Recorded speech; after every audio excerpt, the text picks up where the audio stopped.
Ah si, c'est bon, le son. J'avais la barre qui bougeait pas. Bonsoir à tous, j'espère que vous allez bien. Est-ce qu'on m'entend? Toujours petite vérification du son. Il me manque des feuilles. Non, c'est bon. Si le son est bon, si tout le monde, j'espère que vous allez bien. Alors désolé pour ce live un lundi soir, ça change un peu.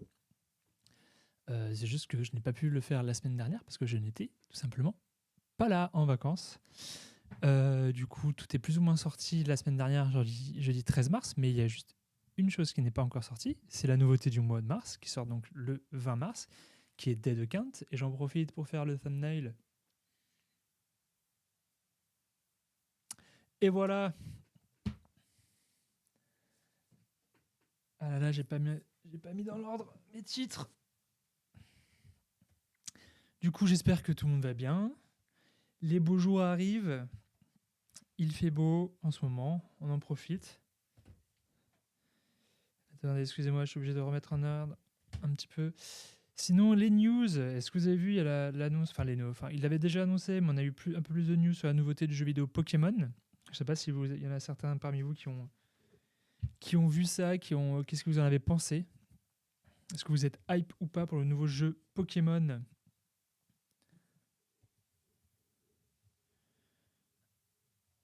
Hop. Oui, alors je spoil un peu les mangas à l'avance, mais bon, ils sont sortis. Po de Miwa. Tac. Tac. Oui, c'est toute une chose bien rodée. Hop. Hop. Et voilà. On a aussi l'animé, je sais pas s'il est toujours en cours. Il est fini ou pas l'animé de la saison 2 de Ma Happy Mariage? Est-ce qu'il y en a qui regardent ou est-ce que vous préférez attendre les sorties du manga? euh,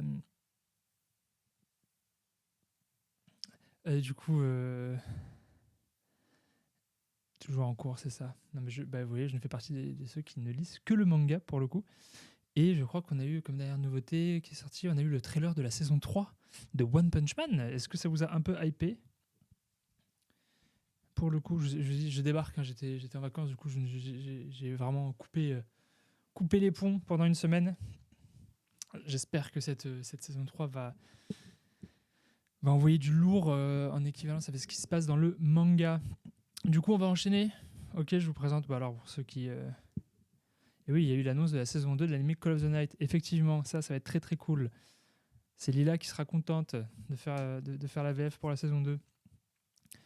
Du coup, commençons avec les premières nouveautés. Avec 008 Apprenti Espion. Du coup, le combat au cœur. Je sais pas si vous vous rappelez, mais il y avait Eight qui s'était fait capturer. Ayame et Nohara sont allés le délivrer avec l'aide et c'est bizarrement Lulus qui les a aidés. Mais le combat au cœur d'une base de Dogra Magra s'intensifie. Est-ce que j'ai bien écrit Dogra Magra? C'est bon. Eight réussit à sortir de sa cellule et rejoint Ayame et Nohara avec l'aide de Lulus. Cependant, il n'est pas aussi simple que ça de s'évader. Alors, je suis désolé si j'écorche le nom parce que je le lis sur le truc, mais je ne sais jamais comment le prononcer. Rorschach, redoutable ennemi dont le plus grand plaisir est de tuer les humains sans distinguer ses alliés de ses adversaires. Il les assaillit. La détermination de Date, Ayame et Nohara est plus que jamais mise à l'épreuve. Quelle voie choisiront nos espions prêts à risquer leur vie pour faire le bien? Du coup, alors, je vais peut-être échanger. Ce sera plus simple et plus agréable pour switcher le regard. Du coup, du combat encore, hein, on essaie de s'évader de la base de Dogra Magra en sauvant Eight, qui s'était fait capturer dans le tome précédent. Alors, évidemment, comment dire, 008, c'est toujours un petit peu le parcours d'obstacles pour trouver des visuels. Bon, alors, techniquement, elle est couverte. Mais voilà. Alors, à savoir que je ne choisis pas tous les visuels à l'avance, on me les prépare parfois parce que je n'ai pas le temps. Du coup, parfois, j'ai des surprises.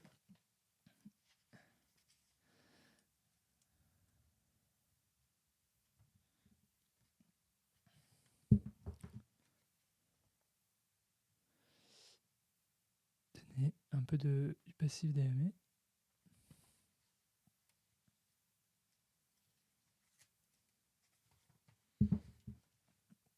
Et voici pour les visuels intérieurs de 008. Tac. La prochaine nouveauté, une petite pépite aussi. Oh, j'ai oublié de revenir. On parle de Les Héros de la Galaxie, tome 26, où il s'en passe des choses. J'ai l'impression qu'on arrive un peu à un climax dans les héros.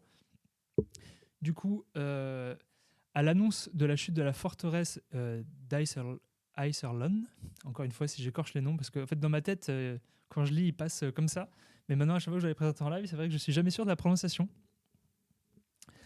Reinhard est entré dans une colère noire parce qu'il a le seum d'avoir perdu. Enfin, le seum, c'est un mot qui va pas du tout avec le langage utilisé dans les héros de la galaxie. Mais il n'est pas du tout content d'avoir perdu cet emplacement stratégique. Et de son côté, Yang ne peut cacher sa peine lorsqu'il apprend le sort de l'amiral Bukok et du président Lebello. Mais le temps n'est pas aux larmes, car bientôt les dernières forces de l'ex-alliance se rassemblent autour de Yang, toujours plus nombreuses et fermement décidées à préserver la flamme de la démocratie. Entre-temps, sur Eisensen, Reinhard proclame un édit qui marque un véritable tournant dans l'histoire de la galaxie. Où il va un peu mettre à genoux... ils en parlent même dans le bouquin comme si c'était la fin de la démocratie aussi, dans l'idéologie. Parce qu'il est tellement charismatique, Reinhard, qu'il arrive même à convaincre le peuple de l'Alliance d'accepter son règne, en quelque sorte. Du coup, pour les visuels des héros de la galaxie, je ne sais pas s'il y en a dans le chat qui lisent, mais moi, je trouve ça toujours, encore une fois, je répète, c'est Game of Thrones qui rencontre Star Wars, c'est du soap opéra. C'est assez joli, il faut aimer la tactique spatiale, parce qu'il y a quand même pas mal de jeux politiques.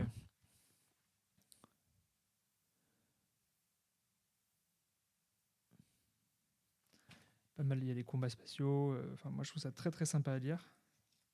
Voilà, par exemple, il y a un petit exemple de stratégie où on voit qu'il y a quand même toutes ces sortes de polygones. Mais l'histoire est vraiment top. Et puis, il y a toujours des belles couvertures aussi, comme avec des jeux de couleurs. Et voilà pour les héros de la galaxie, tome 26. La suite des nouveautés, je sais qu'il y a toute une commu autour de Hippo. Hippo, saison 6, tome 29, ce qui en fait... Ah, j'ai oublié d'envoyer, pardon. C'est un petit hommage à la couve du tome 1, si je ne dis pas de bêtises. On est à quel tome ? 138 pour Hippo. Hein, ça en fait des tomes à rattraper pour ma pomme qui n'est toujours pas... Oui, il y a des saisons...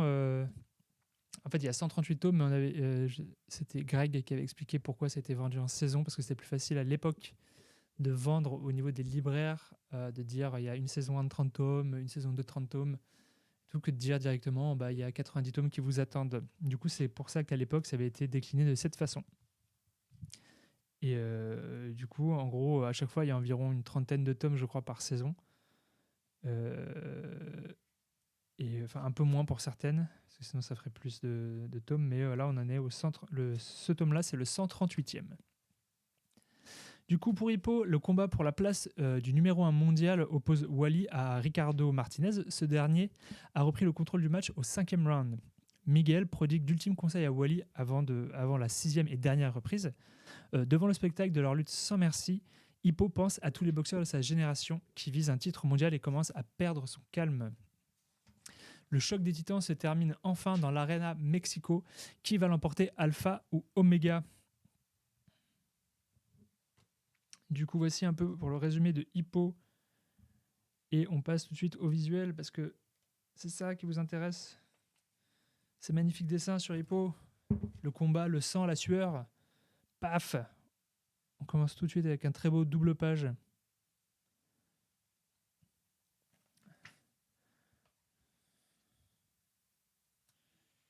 Bonjour Nartro. on vient tout juste de commencer. Tu as loupé 008, l'héros de la galaxie. Et là, on est à Hippo, saison 6, tome 29, au tome 138. On finit sur Hippo. On finit Hippo, là, toujours. Et voilà, parce qu'il se passe pas mal il y a pas mal de suspense dans ce tome. Du coup, on n'en monte pas trop. Et ce sera tout pour Hippo. On passe à la prochaine nouveauté. Il y a beaucoup de nouveautés ce mois-ci, hein, donc j'enchaîne un peu. Kaijin Radio, tome 12.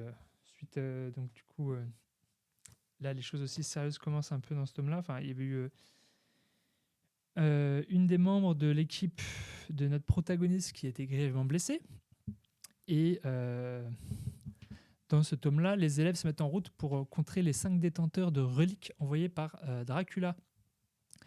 Du coup, et aussi la directrice décide également d'intervenir sur le champ de bataille afin de mettre un terme à une vieille histoire. On sait très bien que la directrice, elle est liée à tout ça parce que c'est une Helsing. Du coup, pour ceux qui connaissent les légendes, tout ça est lié à Van Helsing. Et elle est liée à Dracula via elle et son mari depuis belle lurette. Et elle va décider d'aider et d'intervenir et d'utiliser une relique, mais j'en dirai pas plus. Et là, on va surtout suivre la classe des métamorphes, et donc Sugimura qui commande cette classe. Mais le problème, c'est donc le combat sur lequel il s'engage, il ne se doute pas de ce qu'ils attendent, parce que ça va être un peu compliqué. Les nains vont risquer leur vie pour les personnes qui les entourent et les personnes qu'elles aiment. Et c'est l'affrontement entre Carmilla, la vampire, donc c'est celle un peu qu'on a déjà vu précédemment, qui s'amuse à vider le sang de personnes en cage. Je ne sais pas si ça, pour ceux qui ont déjà lu, ça leur parle. Elle est un peu barrée. Elle est accompagnée de Jekyll et Hyde, qui sont la même personne. Mais donc un qui a un physique de petit garçon et Hyde qui a le physique d'un gros psychopathe. Et donc c'est cet affrontement-là qu'on va suivre pendant tout le tome. Voilà. J'en dirai pas plus. Après, Kaijin vient avec son lot de combats et de moments un peu traumatisants sur ce que peuvent faire les monstres. Voilà. Du coup, les visuels aussi, il a fallu bien sélectionner à l'avance.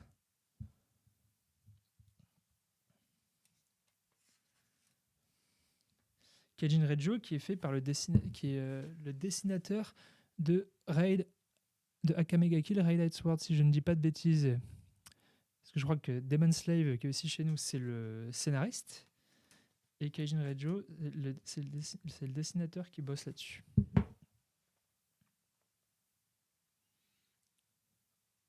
Voilà.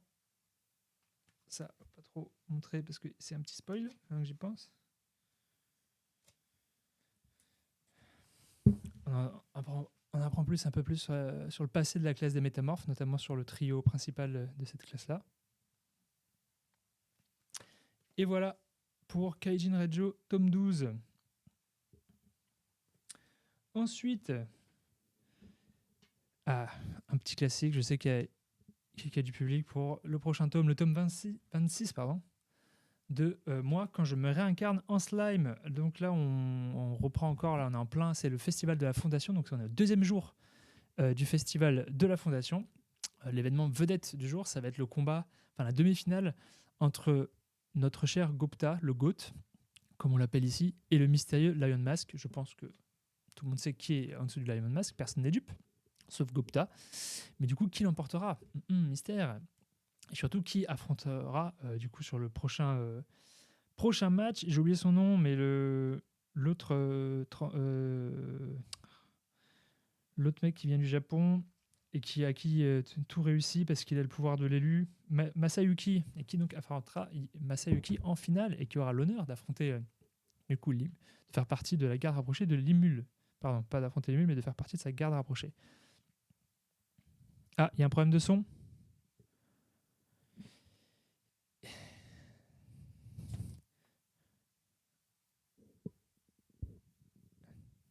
Alors, allô, peut-être que c'est moi qui parle pas assez fort, je peux toujours augmenter les décibels, mais après vous avez tout capté. Je mets ça. Est-ce que c'est mieux ? Est-ce que c'est trop fort ? Je peux aussi augmenter ma voix. Peut-être faire un effort, je parle un peu dans ma barbe, désolé.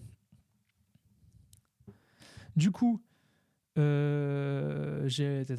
le combat Ah oui, et donc le soir même de ce combat-là, de la demi-finale, de cette trépidante journée, Limul avait prévu de rencontrer Gazer, donc qui est le roi des nains, et Heraldo, qui est le représentant des elfes, pour discuter du problème des marchands. Donc je ne sais pas si vous vous rappelez, mais il y avait une histoire de marchands qui fallait être payés comme une certaine devise, ce qui les met dans la panade par rapport ils ont que des pièces astrales, si je me rappelle bien. Donc il ne faut pas les payer. Et en fait, c'est une manigance, c'est une entourloupe engagée par le futur ennemi de cet arc. Mais en réalité, la personne qui se présente avec Elrado, c'est Elmesia, qui est l'impératrice du coup des elfes. Donc on se retrouve avec un sommet tripartite inopiné au cours duquel la charismatique impératrice aura plusieurs questions inattendues envers Limul, notamment concernant notre cher valet qui est Diablo, mais elle sera d'une aide tout aussi inattendue par rapport aux problèmes que Limul rencontre lors de son festival.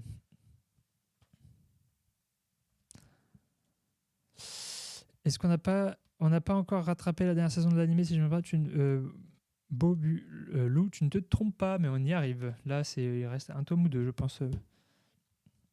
Pièce stellaire, pièce astrale.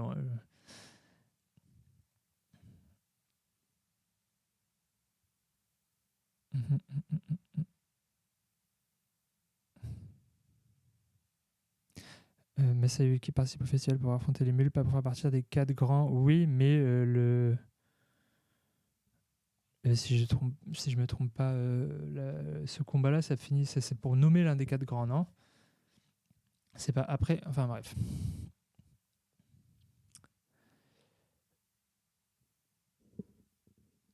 Et ben, je resterai le plus en face du micro. Pardon, du coup, les visuels de Limul, je lisais un peu ce qui se disait en commentaire.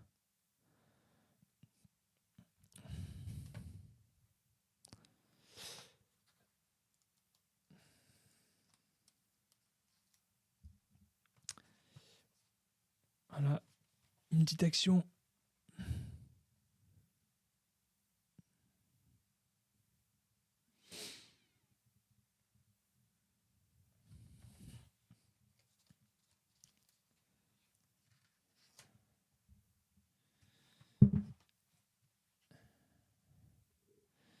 Et voilà pour Slime.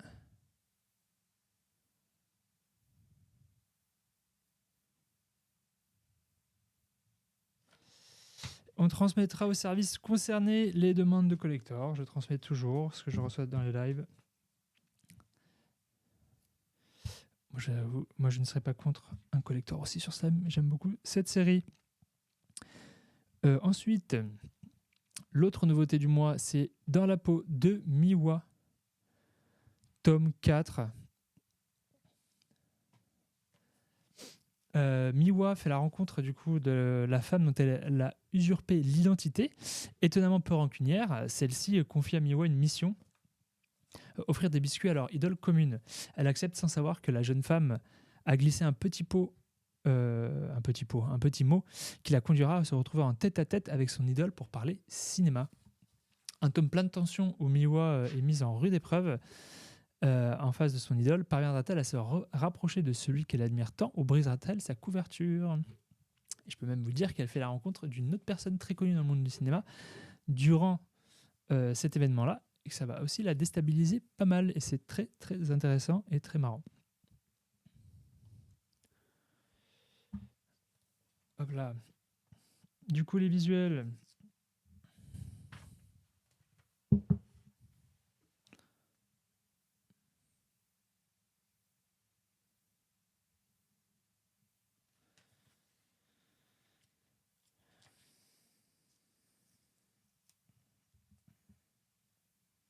Ouais, voilà, de toute façon, ce que je disais, Nicolas Schiller qui apparaît dans le tome 4 de Miwa. Il y a 16 tomes d'Oshinoko au total.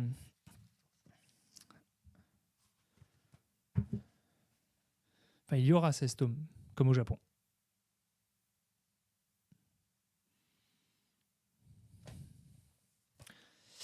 Et voilà pour Miwa tome 4. Un tome plein d'obstacles concernant les visuels que l'on peut montrer. Partners 2.0, le tome 8.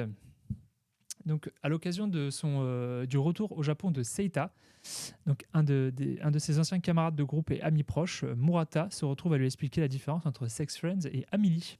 Ça lui donne l'occasion de réfléchir lui aussi à la nature de cette relation qu'il a avec Tomoka.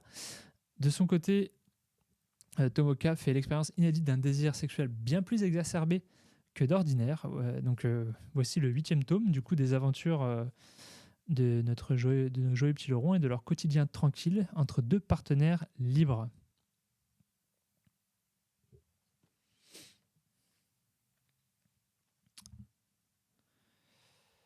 Hop là. Du coup, les visuels pour Partners. Oula, j'ai failli ouvrir la mauvaise page. J'étais vraiment à 2 doigts de...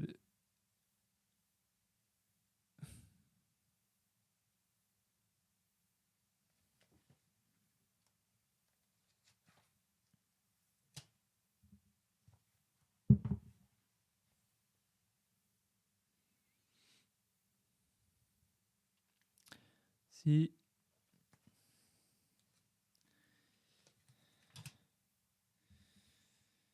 Et... Voilà, on s'arrête là pour Partners. Je vais remonter un peu ce qui s'est dit dans le chat, parce que je vois que ça parle...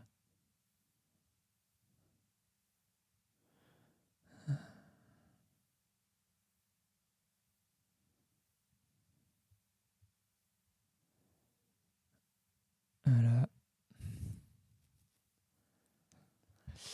Bon. Pour le Partners, c'est... je ne sais plus. Bah, c'est de la tranche de vie, c'est très, très etchi, on va dire.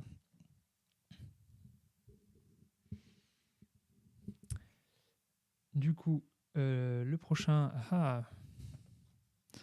part sur le tome 6 de Senseiya Darkwing. Oui, c'est pas mal de choses, des petits combats sympas, enfin, des petits combats. Donc dans le tome précédent, Minos s'est éveillé, Minos du Griffon. Le spectre du Griffon s'est éveillé, et a affronté le Chevalier d'Or du Scorpion. Et on s'est quitté là-dessus. Et donc frappé de plein fouet par son attaque de manipulation cosmique, Eulalia du Scorpion est paralysé et en très mauvaise posture. Mais Tristan du Verseau, qui n'est pas présent lors du combat, mais qui est un fin stratège, qui est un stratège de génie, avait prévu une contre-attaque surprenante, avait en gros préparé Eulalia à la possibilité qu'elle soit en difficulté face au Griffon. Et du coup, quelle est cette mesure désespérée à utiliser qu'en dernier recours face à la mort? Je ne vous le dirai pas, vous le découvrirez vous-même dans le tome. Et du coup, pendant ce temps-là, Lady Pandore et la nécromancienne se retrouvent face à un des clowns au service du seigneur Démurgos. Ça, c'est la nouvelle déité qui apparaît dans Darkwing. Et elle est l'un des 4 cavaliers, Sérim, le cavalier de denier. Voilà pour le tome 6 de Darkwing. On va passer au visuel. Ah, j'avais pas mis la bonne caméra, si. Attendez, je vois rien.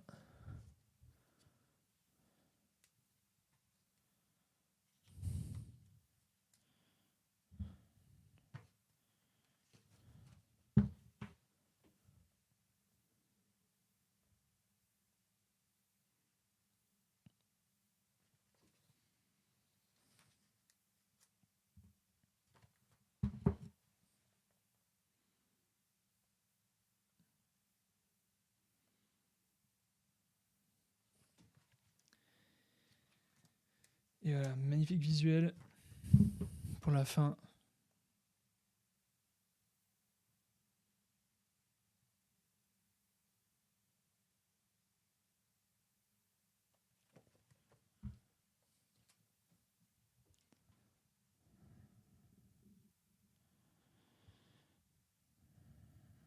Je vais relier un peu ce qui s'est passé.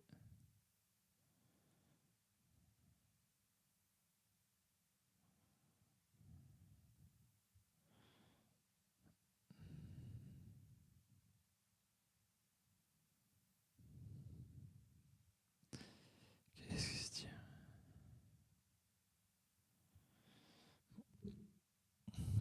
Alors du coup, La suite. She is Beautiful, tome 4. Je vous rappelle que c'est une série en 6 tomes. Très sympathique, plein de mystères, plein de rebondissements. Du coup, She is Beautiful, tome 4, on en apprend plus sur le rôle de Sayaka au sein de l'organisation Familier et son lien avec les capsules Régis et les pertes de mémoire de Kurumi. On en apprend aussi davantage sur le fonctionnement de ces capsules et sur les objectifs du duo Misaki-Aoi qui poursuit Kurumi et Sayaka. Ce tome remet aussi en avance Katarina, la ballerine russe qui ressemble à s'y méprendre à Hikari, l'amie d'enfance de Kurumi, et on apprend ce qui s'est passé à l'enclos après le 10e anniversaire de Kurumi, avant sa période d'amnésie. Un tome riche en rebondissements qui commence à éclaircir de nombreux mystères. Et on m'a mis un petit commentaire. Et ses dessins, s'il vous plaît.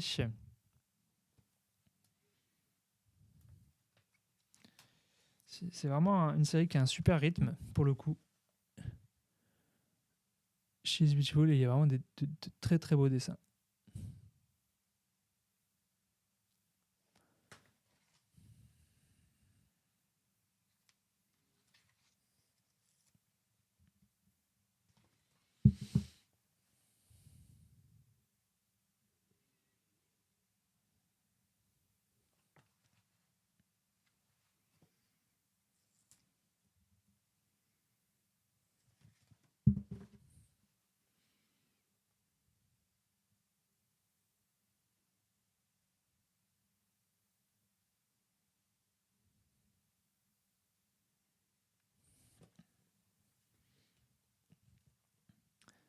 Voilà. Pour She is Beautiful. Maintenant, on passe au gros titre avec le tome 14 de Oshinoko. C'est donc l'avant-dernier tome. Comme je rappelle, il y a 16 tomes au Japon. Du coup, il n'en reste plus que 2 après celui-ci. Il y avait aussi une prime à l'achat, si je ne dis pas de bêtises, avec le protège manga Oshinoko qui est disponible chez votre libraire. Du coup, dans ce tome, le tournage de 15 ans de mensonges commence. Ruby cherche à jouer au mieux le rôle d'Ai, mais elle se heurte à la figure lisse et parfaite de sa défunte mère, qui était réellement Ai Oshino. On en apprend davantage sur la carrière d'Ai et sur son passé avec Hikaru Kamiki, qui est donc le père des 2 enfants. Un tome qui se dévore et qui dénonce encore de nombreux travers du show business, et notamment l'objectification des jeunes femmes et hommes dans l'industrie. On va apprendre, alors ça n'excuse rien ce qu'il a fait, mais on va apprendre aussi que le père des 2 jumeaux, on va dire qu'il a eu un passé aussi. Il y a des scènes qui sont un peu compliquées, un peu tendues, mais vous le verrez en lisant, enfin, ou vous l'avez déjà découvert, vu que j'oublie que ces tomes-là sont sortis la semaine dernière, vu que je n'étais pas là.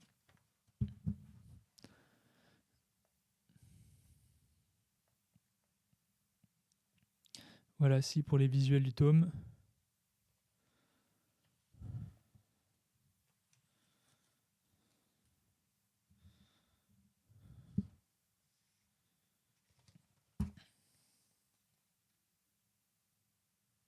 Petit craquage de Kana.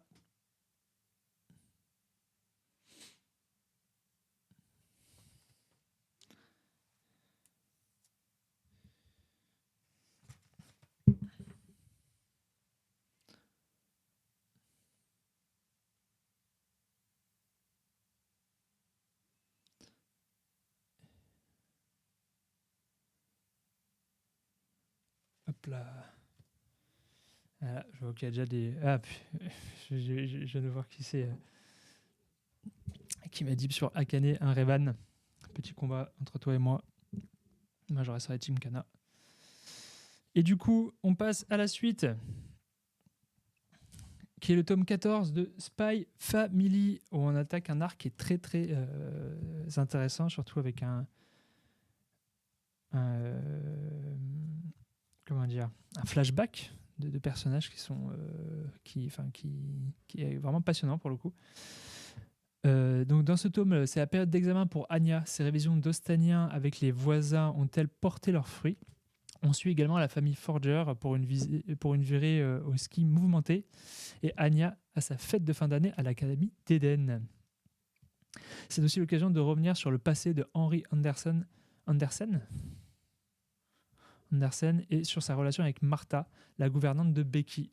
C'était un tome toujours très agréable à lire, et la backstory sur Martha et donc Anderson, c'est Eleganto, le monsieur qui dit tout le temps élégant. Et vraiment génial. Et elle n'est pas finie, elle continuera dans le prochain tome.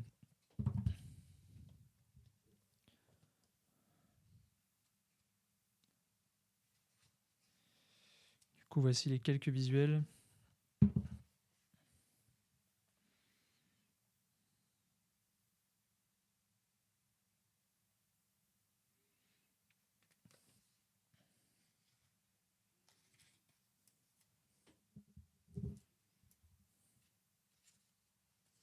Anya toute belle pour la soirée. Avec la lumière, on voit pas.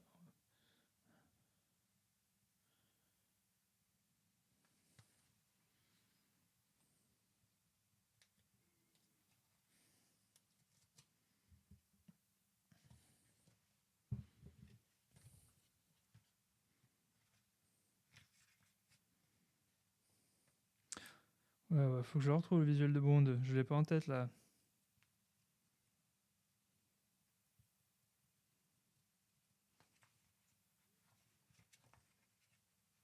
Ah.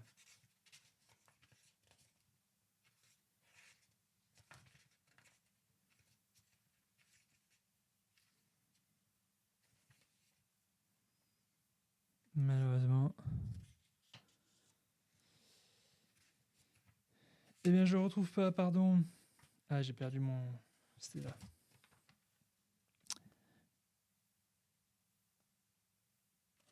Et voici pour Spy Family tome 14. Maintenant, on passe donc, au titre qui n'est toujours pas sorti. Tout à fait. Et qui est donc Dead Account, la nouveauté de ce mois de mars, par Watanabe, qui était l'auteur de Real Account chez nous. Et avant tout, on a diffusé, je crois que c'est la semaine dernière, ou le week-end, pas celui-là, mais celui d'avant, un trailer, un petit teaser. Et j'en ai un deuxième pour vous. Alors, j'espère. Normalement, j'ai baissé un peu le son. Du coup, normalement, il ne devrait pas être trop fort. Du coup, je vous laisse découvrir ça et je vous retrouve dans une minute. Une nouvelle génération d'exorcistes débarque. Je suis faible. C'est pourquoi je deviendrai médium, le plus fort d'entre tous. Et ensuite, je vengerai Akari. Encore plus. Enflammez-vous! Sans ton intervention, j'aurais pu détruire le téléphone avant sa transformation. Sale morveux! Désolé. Mais rassure-toi, même si t'es qu'un pauvre crétin, je ne ferai aucune discrimination. J'exorciserai ta sœur. C'est la fin! Que les morts retournent en enfer! Tu sauras que c'est pas mon plan de carrière de devenir médium. Ah, je veux rentrer! Dans 2 heures, c'est le live de mon loulou d'amour! Je suis pas une stalkeuse! Des anti-héros exorcisent le mal grâce au pouvoir numérique. Dead Account. Disponible aux éditions Kurokawa. Et voilà pour le trailer de Dead Account, du coup. Dead Account, je vais faire un petit résumé. Ça passe une histoire d'exorcisme qui a été un peu adaptée au goût du jour, on va dire, avec des pouvoirs numériques et des pouvoirs qui sont liés au téléphone. Du coup, on suit le personnage principal qui s'appelle Soji Enichiro et qui est un YouTuber, donc un YouTuber dans le monde de Dead Account.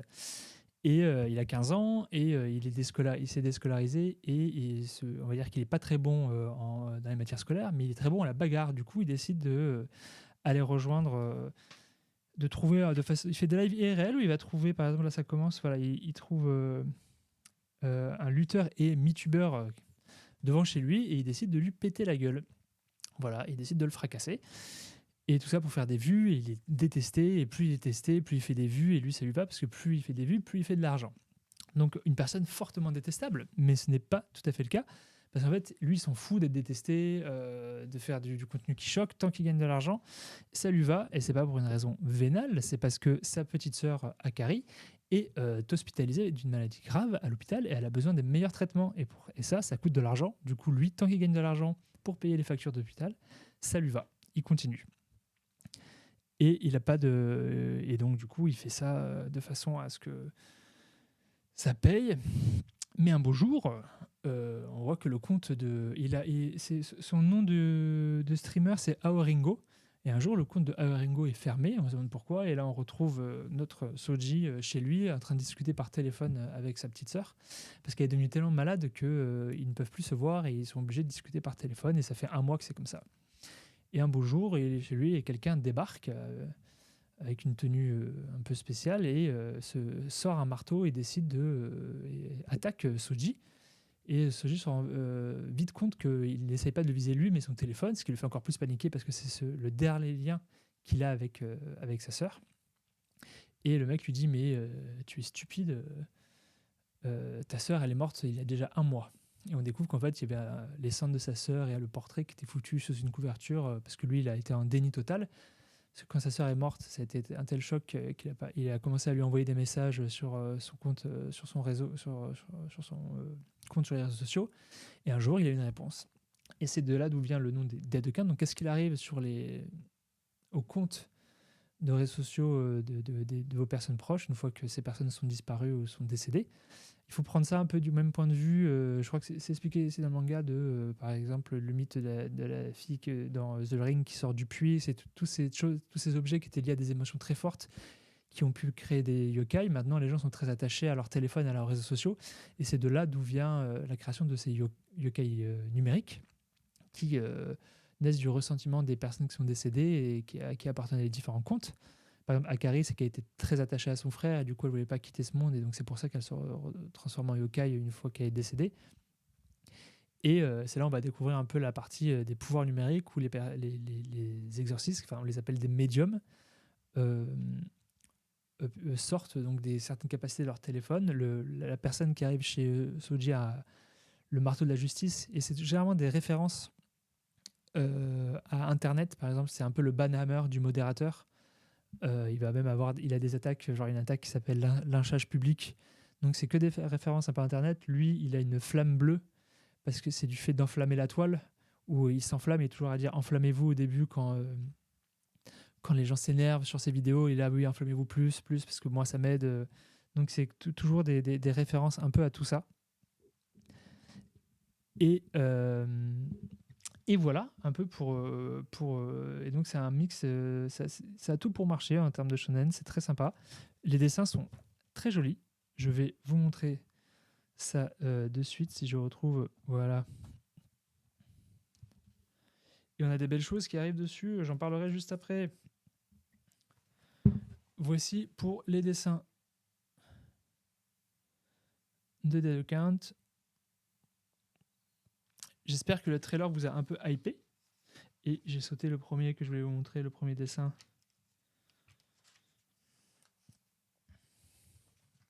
Voici l'arrivée du certain monsieur avec le marteau.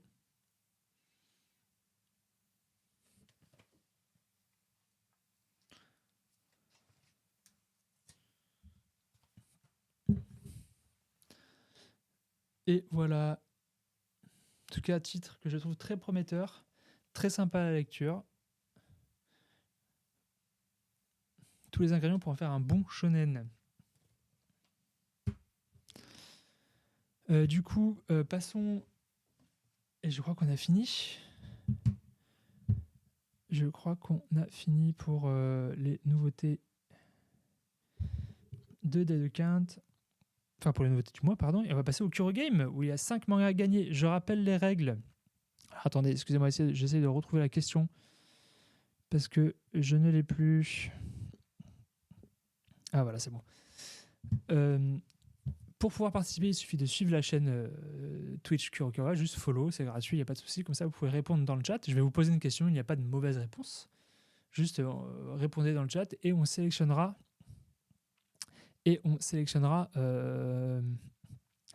La personne en question. Et oui, maintenant c'est vrai que j'ai oublié qu'on peut l'annoncer. On peut l'annoncer, c'est vrai qu'il y a un animé qui a été annoncé pour 2026 sur Dead Account. Du coup, voilà, vous le savez. La question, c'est à la lecture de l'extrait en ligne, quelles sont vos premières impressions de Dead Account, ou à la vue du trailer maintenant du coup, quelles sont vos premières impressions sur ce titre Dead Account?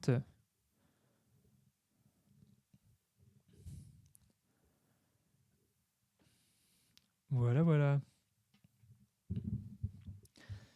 Et et je répète, vous avez jusqu'à la fin du live pour répondre et pour être sélectionné. Normalement, je pense que en fonction de la santé de notre cher CM, ce sera ce soir ou demain que vous serez contacté par chuchotement sur Twitch. Du coup, chuchotement, c'est les DM de Twitch afin qu'on vous prenne vos informations et qu'on vous envoie vos tomes. Et du coup, on va faire un petit rappel sur les primes. Donc j'avais parlé, j'ai pas de visuel à vous montrer là, mais avec le tome d'Oshinoko.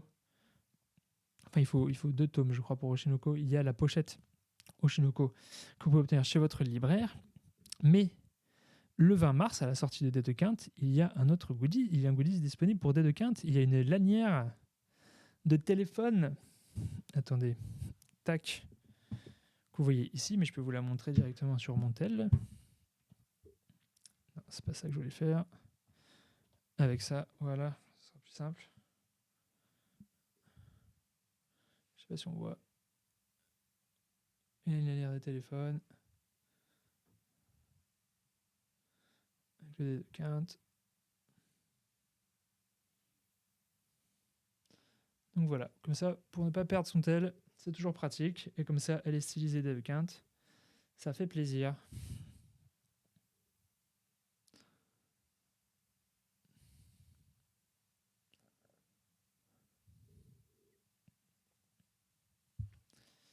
Non, on n'a pas piégé la lanière avec un yokai, ne vous inquiétez pas.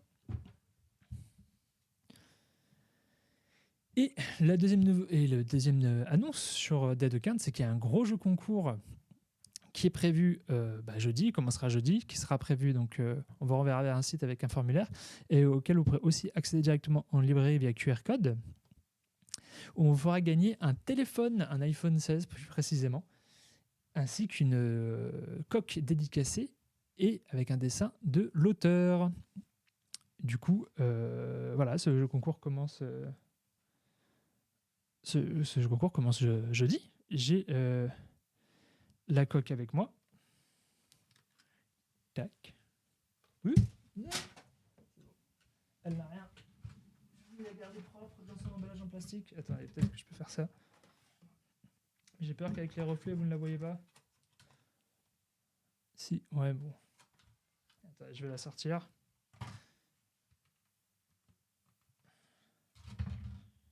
J'ai rien pété du tout. Mais je sais pas si vous pouvez voir le dessin. Donc voilà. Ça, ainsi que un iPhone 16. Comme ça reste dans le thème. Dans le thème du manga. Évidemment, il fallait que je la fasse tomber en live. Je peux même pas couper au montage. Mais elle n'a rien, comme vous avez pu voir juste après. Et c'est à peu près tout sur... alors oui, il y a une très belle jaquette sur Oshinoko tome 14 chez Canal BD aussi. J'en avais parlé lors du précédent live. Je n'ai pas remis de visuel par rapport à ça. Je pense qu'on est... Je rappelle que le Kurogame est toujours en cours. Si vous voulez nous dire pour gagner 5 mangas suite au visionnage du trailer ou si vous avez lu l'extra en ligne, quelles sont vos premières impressions par rapport à Dés de Quinte? Est-ce que vous êtes hypé? Est-ce que vous comptez prendre le titre? Est-ce que vous n'êtes pas du tout intéressé? Vous pouvez aussi répondre ça. Hein. C'est tout ce qu'on vous... on vous demande juste une réponse et vous aurez une chance de sélectionner pour gagner 5 mangas, ce qui est quand même pas mal. Sinon, je pense qu'on est bon pour ce live. Je vais vous parler donc en avril aussi beaucoup de sorties. Alors en avril, les prochaines sorties, nous avons les Chroniques de la Mariée de Bretagne, tome 4, Demon Slave, tome 16, Ansel Sakamichi, tome 7, Kemono Incident, tome 21, Moi quand je me réincarne en slime, Trinité, tome 7, donc qui est un spin-off, Mayomiro, tome 23, Skeleton Double, tome 5, le dernier tome, Solitaire Perfect, tome 10, Pokémon Écarlate et Violet, tome 2, One Punch Man, tome 31, normal et collector, Goblin Slayer, A Day in the Life, tome 1, qui est la nouveauté sur Goblin, donc un nouveau trailer.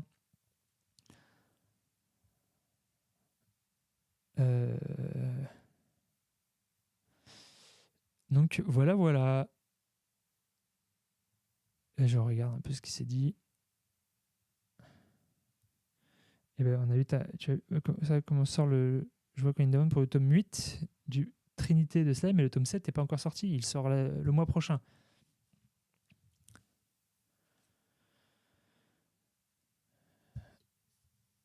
Du coup, voilà. Oui, bah, le tome 31 collector de OPM est prévu pour avril.